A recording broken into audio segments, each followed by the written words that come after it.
곽수종의 뉴스 정면 승부. 곽수종의 뉴스 정면 승부.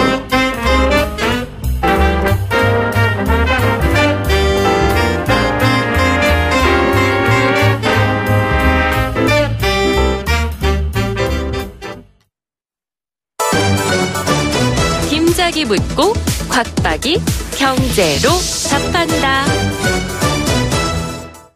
주파수 94.5 YTN 뉴스 FM 곽수정의 뉴스 정면 승부 3부 시작하겠습니다. 김 작가 질문 주십시오. 네, 김 작가입니다.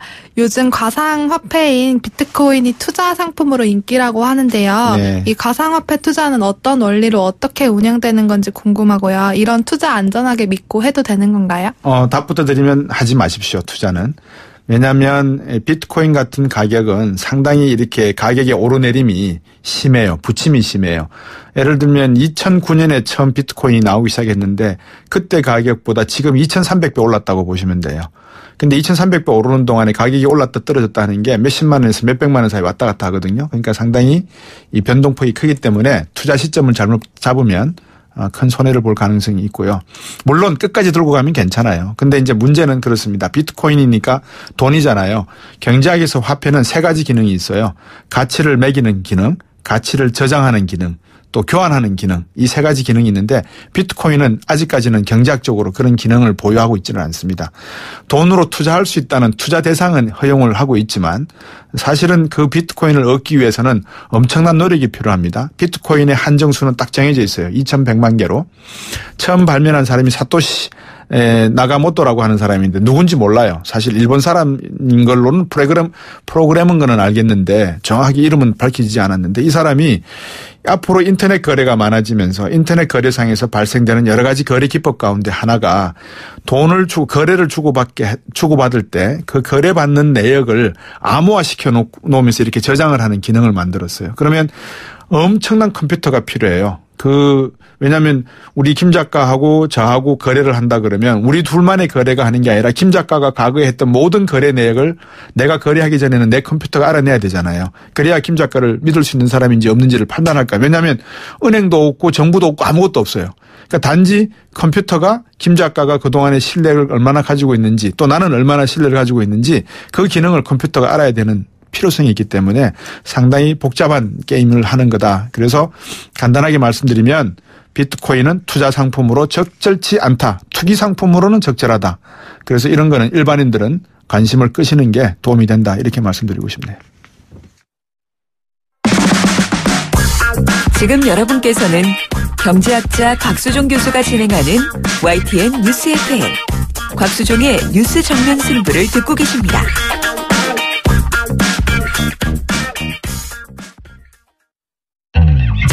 외신 읽어주는 남자 정면 타임즈. 네, 바깥 소식 좀 들어봐야 되겠습니다. 코리아 타임즈의 박시수 기자입니다. 안녕하세요. 안녕하세요. 예, 오늘 저도 CNN 뉴스를 읽었는데 프랑스 정치가 좀 많이 변하고 있는 것 같습니다. 예, 프랑스의 정치 지형이 급변을 하고 있습니다. 예. 격변의 진앙지는 지난 5월 39세의 나이로 최연소 프랑스 대통령으로 당선된 마크롱 현 프랑스 대통령입니다. 네. 지난 일요일에는 마크롱 대통령이 이끄는 중도 정당인 앙마르슈가 또 한 번 프랑스 정치에 커다란 변화를 일으켰는데요. 네. 바로 총선 1차 투표에서 기존의 다수당을 누르고 압승을 한 겁니다. 예. 현재 원내 의석이 하나도 없는 마크롱 당이 전체 577석 중 78%인 440석 정도를 석권할 것이라는 현지 언론의 분석이 나오고 있습니다. 예, 대단하네요. 1차 투표 결과는 방금 말씀해 주셨고 2차 투표도 아직 남았습니까? 예, 2차 투표는 18일인 이번 주 일요일입니다. 프랑스는 대선과 총선에서 네. 결선 투표제라는 것을 운영하고 있는데요. 그렇죠. 총선에서는 1차 투표 득표율이 12.5% 이상인 후보들만 따로 모아서 결선 투표를 진행을 합니다. 네. 하지만 일각에서는 그 2차 투표 결과와 상관없이 아직 진행되지 않았지만 이미 네. 마크롱 대통령의 당이 압승할 것이라는 주장들을 하는 사람들이 많습니다. 그 이유는 네. 다른 당 후보들 중에서 1차 투표를 1위로 통과한 후보가 고작 58명밖에 되지 않기 때문입니다. 네, 우리나라도 약관의 40세 되는 정치 지도자가 한번 나와서 좀 뭐라 그럴까요? 나라다운 나라를 한번 생각해 보는 그런 시점이 되지 않나 싶은데 정말 프랑스는 정치적 상황이 너무나 급격하게 변하고 있는 것 같습니다. 이게 EU에도 영향을 주고 있죠. 영국도 브렉시트도 영향을 주고 있고 그죠? 그렇습니다. 예. 자, 이런 급격한 변화를 만들게 된 이유가 어디에 있다고 보십니까? 네, 아무래도 이제 그 가장 큰 것은 현재 집권당인 공화당과 사회당이 네. 아무래도 이제 사회의 가장 어떤 문제들을 제대로 해결하지 못했기 때문인 걸로 이제 보이는데요. 아무래도 현재 이제 프랑스의 가장 큰 문제는 높은 실업률과 아시겠지만 계속되는 테러 이런 것으로 인한 안보 불안이 이제 어떤 가장 큰 그 사회 불안의 이유들 중에 하나입니다. 네. 현재 프랑스의 실업률은 약 10%에 달하고 있고요. 예. 25세 미만의 청년층 실업률은 무려 25%까지 지금 추정이 되고 있습니다. 예. 이웃 나라인 독일의 4%와는 너무나 큰 차이인데요. 네네. 그리고 또한 앞서 말씀드린 대로 테러 사건이 반복적으로 발생하고 있음에도 불구하고 예. 이것에 대한 어떤 구체적 해결책을 마련하지 못한 현재의 어떤 집권당에 대한 불만이 개혁 성향의 마크롱 대통령이 이끄는 당의 표를 몰아준 게 아니냐 이런 분석이 있습니다. 네. 마크롱 대통령에 대한 어떤 인기 또 개혁 성향에 대한 국민들의 지지는 높다고 하지만 투표율 자체만 놓고 보면 역대 최저 수준이라고 하던데요. 예, 그렇습니다. 그 투표율이 상당히 낮았습니다. 그 네. 1차 투표에서는 투표율이 고작 49%밖에 안 됐는데요. 예. 그 현지 보도에 따르면 투표율이 50% 이하였던 적은 이번이 처음이라고 합니다. 통상적으로 유럽 국가들의 투표율은 높은 편인데요. 네. 그래서 이런 것이 어떻게 보면 현재 정치적 분열이 프랑스에서 상당히 깊은 것이 아니냐라는 좀 주장이 또 나오고 있습니다. 네. 그렇기 때문에 그 현지 보도에 따르면 이런 투표 전부터 마크롱 당에 대한 어떤 우세가 점쳐졌고 네. 그 때문에 마크롱의 정책을 찬성하지 않는 사람들이 대거 기권을 하면서 네. 어떤 이런 낮은 투표율이 나오지 않았냐라고 네. 분석하는 그 전문가들이 있습니다. 청취자 여러분들께서도 우리나라 지금 많은 언론들이 외신 소식, 특히 프랑스 소식을 전해주지 않는 그런 부분이 있습니다만 뭐 다른 이야기가 워낙 많아서 그렇기도 하겠죠. 근데 프랑스의 정치적 상황, 경제적 상황이 우리나라하고 아주 얼추 비슷하게 지금 맞아떨어지고 있습니다. 그 와중에 네. 영국의 브렉시트에 대한 메이 수상에 대한 인기도 하락, 그리고 메르켈 독일 총리에 대한 인기도 상승, 그리고 트럼프 대통령과의 EU 간의 어떤 마찰 이런 것들을 보면 우리나라의 어떤 전략적 전술 이런 것도 상당히 좀 도움이 되지 않을까 싶은데 미국 쪽으로 방향 한번 틀어볼까요? 코미 청문회 전 FBI 연방수사국 국장에 대한 청문회 어떤 이야기들이 오가고 있습니까? 예, 아시겠지만 그 청문회는 지난 금요일에 있었습니다. 네. 그 청문회에서 제임스 코미 전 미국 연방수석 FBI 국장이 증언을 했는데요. 네. 그 증언에서는 트럼프 대통령이 러시아의 미국 대선 개입 수사를 중단하라는 압력을 행사했다라는 네. 주장을 했습니다. 예. 그리고 청문회 하루 앞서서 공개한 A4 용지 7장짜리 서면 증언에서도 코미는 대통령과 자신이 3차례 만났고 6차례 전화 통화를 했다라는 사실을 공개했는데요. 예. 그러면서 또한 트럼프 대통령이 자신의 최측근 인물들에 대한 수사 중단 그리고 충성 맹세를 요구했다라는 이런 주장을 청문회에서 했습니다. 예, 구체적으로 뭐 증거가 나오거나 녹음 테이프 이런 게 한 쟁점으로 지금 부상은 하고 있죠. 어떻습니까? 예, 결국은 이제 물증이 가장 중요한 건데요. 그렇죠. 사실은 이번 청문회에서는 물증이 나오진 않았습니다. 결국 그 코미 전 국장의 주장만 어떻게 보면 제기된 건데요. 네. 그렇기 때문에 어떻게 보면 트럼프에게는 아직까지 강력한 어떤 위기가 다가오지는 않았다 이렇게 볼 수가 있는 것도 사실입니다. 네. 그렇기 때문에 이번 사건은 그 로버트 뮬러 전 FBI 국장이 이끄는 특검 수사가 향후 진행되면서 어떤 물증을 찾아내느냐 이거에 따라서 앞으로의 흐름이 진행될 것 같고요. 네. 그리고 청문회가 끝난 후에 미국 하원 정보위원회는 코미 전 국장과 백악관에 두 사람의 만남과 관련된 모든 기록을 제출해달라 이렇게 요청을 했습니다. 네, 이런 내용을 보면서 우리가 탄핵 과정에서 보아왔던 우리나라의 어떤 특검이나 검찰, 경찰 기관들과의 어떤 관계, 우리는 국민들이 사이다 발언을 시원하다라고 생각하지만 코미도 그렇고 뮬러도 그렇고 모든 사람이 어떤 인기적인 발언을 하기보다는 사안 자체에 대한 중요성을 놓고 상당히 신중하게 문제를 바라보는 그런 것은 우리가 좀 교훈 삼아서 봐야 되지 않을까요? 어떻게 보십니까? 예, 아무래도 좀 주의 깊게 봐야 될 조심스러운 아무래도 좀 입장이기도 하겠지만요. 네. 이렇게 어떻게 보면 미국은 우리나라보다는 조금은 신중하게 좀 이 이슈를 다가가고 있는 것 같고요. 네. 그래서 아무래도 좀 상황은 좀 더 지켜봐야 될 것 같습니다. 아무래도. 예, 그렇습니다. 한 국가의 대통령에 대해서 모든 정보위원회 그리고 경찰, 검찰, 수사기관들이 움직일 수 있는 이런 나라, 독립적일 수 있는 이런 나라 한편으로 부럽기도 하면서 우리도 만들 수 있다라는 생각을 해보겠습니다. 오늘 말씀 잘 들었습니다. 감사합니다. 예, 감사합니다. 예, 코리아타임스의 박시수 기자였습니다. 곽수종의 뉴스 정면 승부. 방송 들으시고 의견 있으신 분들은 지금 바로 샵 0945, 샵 0945. 짧은 문자 50원, 긴 문자 100원이 부과되는 휴대전화 문자 메시지를 보내주세요. 오늘 들으신 방송은 YTN 라디오 홈페이지와 곽수종의 뉴스 정면 승부 팟캐스트를 통해 다시 확인할 수 있습니다.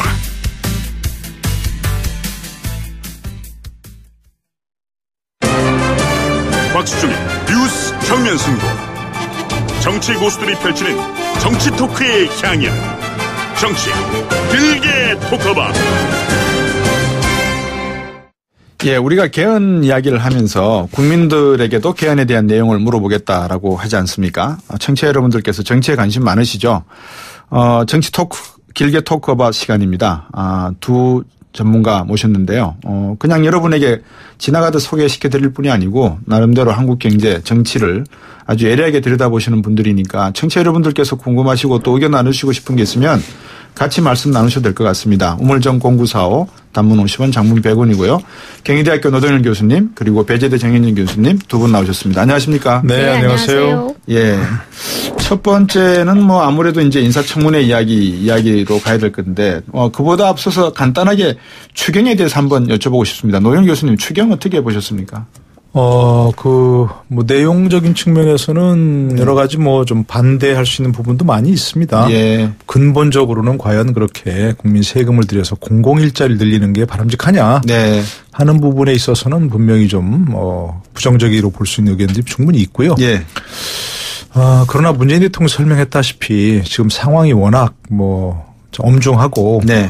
청년들이 정말 갈 자리가 없는 것이 너무 사실이거든요. 예. 그래서 일단 응급 처방으로 좀 더더구나 이게 본 예산 들어가는 것이 아니고 예. 그야말로 추경을 통해서 예. 일부 해보는 거니까 한번 실험적으로 해보고 예.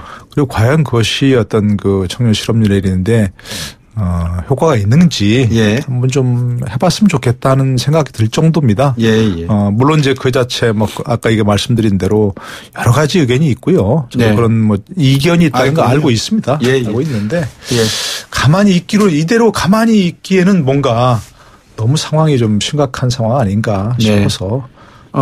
예. 체감 청년 실업률이 한 30% 정도 되고. 그러니까요. 예. 통계청 통계가 10%를 넘어가고 있으니까요. 정인정 교수님, 김상조 공정거래위원장 오늘 임명한 것 같은데 어떻습니까? 글쎄요, 예측대로 이거는 국회의 어떤 표결이나 통과 사항이 아니기 때문에 그렇죠. 인사권자인 대통령이 강행을 결국은 했네요. 네. 그러니까 여러 가지가 있었습니다. 그러니까 그 문재인 대통령이 이제 당선된 이후의 일성이 네. 이제 2017년은 새로운 대한민국의 시작이다. 이런 말씀을 하셨거든요. 네. 그래서 그게 이제 개혁에 대한 하나의 예고이기도 하고 네. 그리고 뭔가 좀 다른 어떤 정치와 국정 운영 스타일 이런 것들을 국민들은 많이 기대를 하셨을 거예요. 네. 근데 어찌됐건 지금 야당이 김상조 공정거래위원장 문제도 사실 정무위에서 보고서가 채택이 못 된 거잖아요. 네. 협의가 불발이 된 거란 말이죠. 그렇다면 이제 국회와 야당과 협치하겠다라고 하는 대통령의 새로운 통치 스타일. 이것은 이제 일단 첫 번째 시험 때는 통과하지 못한 것 같습니다. 그러니까 강행이라고 하는 이른바 데자뷰죠. 처음에 이제 다른 정권에서 동일하게 있는 것들이 다시 반복이 되고 있는 건데 물론 여기서 끝났다고 보기는 어렵겠지만 어쨌든 문 대통령이 얘기한 협치의 어떤 그 시그널은 첫 단추는 끼워지지 못했다. 인사 과정에서 그렇게 평가할 수 있을 것 같고요. 그 자체로 좀 부담도스러울 것 같아요. 김상조 공정거래위원장 입장에서는 이게 이제 앞으로 국회의 협조를 구해야 될 일. 우리가 그 국정감사도 있지요. 예산 문제도 있지요. 사실은 김상조 공정거래위원장이 국회에 사실은 협조를 구해야 할 일이 굉장히 많거든요. 근데 국회에서 사실 인정하지 않았던이라고 하는 거죠. 이게 이제 문제가 될 겁니다. 계속 꼬리표로 이제 달고 다닐 거고 실제로 실제로 개혁 드라이브를 하는데도 상당한 걸림돌이 될 가능성이 있거든요. 네. 그러니까 이런 부분들을 감안했더라면 조금 제 생각에는 한 템포 좀 늦추는 것도 나쁘지 않았다라고 하는 거죠. 대통령이 직접 설득도 하고 어제 시정연설하는데 전혀 그런 얘기도 안 하셨어요. 문 대통령이. 인사 문제는 이야기 그렇죠. 안 하셨다고 뭐 하더라고요. 이유가 있었겠지만 예. 그 차후의 문제 예. 강행은 할 수 있으나 일하기 좋게 만들어주는 어떤 환경에 대해서는 대통령께서 충분히 고려하지 못했다. 그래서 험로를 우리가 예상할 수 있다라고 하는 것이죠. 근데 참 이게 악순환이라는 건데요. 야당이 여당일 때는 야당이 여당일 때는 자기들이 발목을 잡았고 지금 또 여당이 야당일 때는 또 야당이 여당의 발목을 요즘에 잡고. 유행하는 네 가지 단어가 있습니다. 뭡니까? 내로남불이다. 네요. 그런 거는 예. 제가 보니까 뭐 정치 세계에 어디나 있는 것 같아요. 예. 뭐 잘 아시겠습니다만 미국 우리가 이제 늘 무슨 정치 한때인데 미국 얘기하지 않습니까? 뭐 모델처럼 얘기하는데 예. 미국에서도 그 필리버스터 룰이라는 거 가지고 예. 늘 싸우죠. 예. 여당이 되고 나면 도대체 뭐 공직자 하나, 법관 하나 임명할 수가 없다. 예.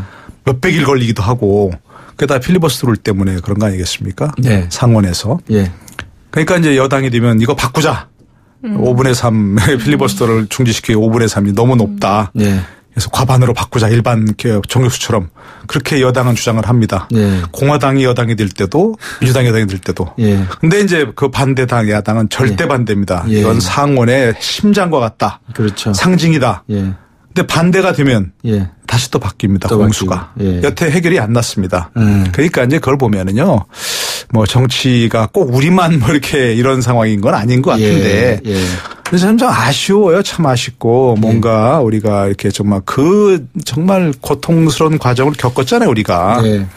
뭐 누구를 지지하든 안 지지하든 그런 정치의 그런 어떤 엄청난 난리법석을 겪고 나서 예. 고통을 겪고 나서 뭔가 좀 새로워지는 정치를 좀 봤으면 좋겠는데 예. 과거에서 한치도 달라지지 않은 정치 문법. 야당은 하여튼 여당의 그 어떤 그 국무위원 임명해서 뭔가 몇 명을 낙마시켜야 그다음에 야당의 존재감을 키우는 것이다. 예. 이렇게 해서 어쨌든 반대를 하고 무조건 예. 여당은 우리 때는 안 그랬는데 똑같이 그랬으면서 야당 시절에 예. 우리 때는 안 그랬는데 협조 안 한다 이런 식으로 해서 예.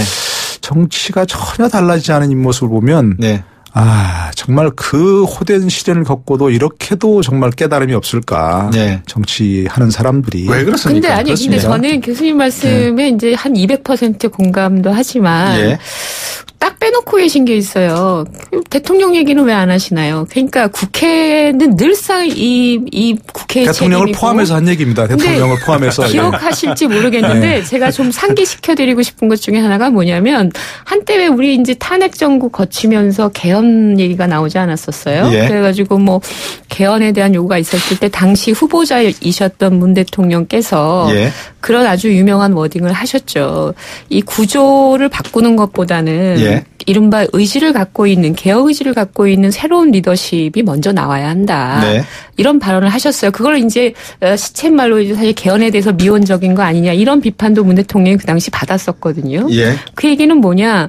이른바 그 선한 의지를 갖고 개혁 의지를 갖고 있는 이른바 탄핵 정국으로 그 우리가 경험했던 그런 리더십이 아니라 네. 새로운 리더십이 나와서 공공성을 실현하고 어떤 새로운 방식을 시도하고 네. 이럴 수 있는 여지가 여전히 있기 때문에 네. 구조 변경을 뭐 그렇게 급하게 갈 필요가 있겠느냐. 네. 그리고 본인은 그런 대통령이 될 수 있다라는 자신감을 보여줬었거든요. 네. 그게 바로 문재인 대통령이 갖고 있었던 초심이었었어요. 근데 지금 우린 여전히 똑같단 말이죠. 대통령도 강행해야 된다. 초기 인사는 강행해야 된다는 거거든요. 기싸움에 밀리면 안 된다 이런 거죠. 야당도 아까 말씀하신 것처럼 기싸움에 밀리면 안 되니까 몇 명은 낙마시켜야 된다 이런 거고 네. 대통령은 그 기싸움을 같이 하고 있어요. 예. 그 기싸움으로부터 초월하여서 새로운 방식을 추구하거나 네. 새로운 어떤 길로 들어서는 그런 어떤 리더십이 아니라 예. 또 함몰되는 리더십이 돼버리는 것이죠. 네. 물론 아직 뭐 완전히 끝난 거는 아니겠지만 문재인 대통령이 그런 걸 시도할 거라고도 또 희망을 갖고 계신 분도 많이 있지만은 네. 첫 단추가 이런 모습인 거예요. 그러니까 네. 우린 여전히 똑같은 얘기를 또 하고 있는 상황이 돼버려서 제가 잠깐 말씀드린 겁니다. 예. 제가 아까 4시경에 어디서 방송을 하고 있는데요. 네. 오늘 혹시 이제 그 김상조 공정거래위원장을 임명할 수도 있다. 이런 얘기가 이제 뉴스에 뜨더라고요. 예. 그래서 이제 제가 그렇게 하면 안 된다. 가능성도 있긴 있지만 예. 그렇게 하면 안 된다. 조금 더 기다렸다가 예.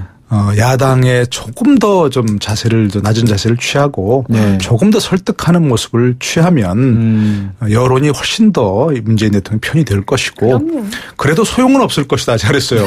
아무리 그렇게 해도 아무 소용이 없을 것이다. 효과는 없을 것이다. 네.